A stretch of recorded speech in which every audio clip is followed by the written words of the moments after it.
This morning, the world mourning the loss of a civil rights giant. Our flag is red, white, and blue, but our nation is rainbow. Red, yellow, brown, black, and white. We're all precious in God's sight. Reverend Jesse Jackson was one of the most prominent politicians in the 80s and 90s, blazing the trail for generations to follow. All of his life, the Reverend Jesse Jackson preaching, exhorting, demanding justice in a quest to help his people and nation overcome. We ain't the bottom, we the foundation. Always marching, civil rights nonviolent soldier. There he was, shoulder to shoulder with Martin Luther King Jr. after witnessing the beatings of Bloody Sunday on television. Jackson eventually became one of the top lieutenants in the critical Southern Christian Leadership Conference, which challenged the Jim Crow South's withering oppression.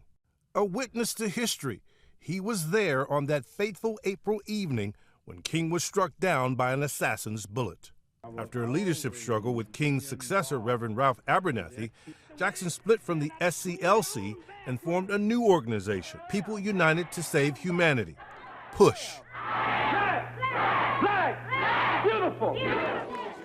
He broke boundaries in politics, twice running for president, first in 1984 under the banner of a Rainbow Coalition.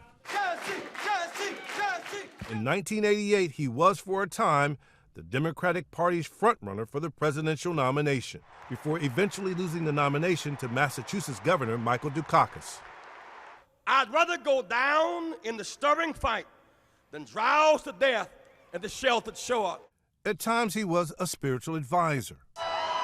He saw one of his hopes realized on election night in 2008 in Chicago's Grant Park. America, I have never been more hopeful. He wept as President-elect Barack Obama delivered his victory speech. Through it all, Jackson's faith and hope in what America could be endured. Keep hope alive. Keep hope alive. Keep hope alive.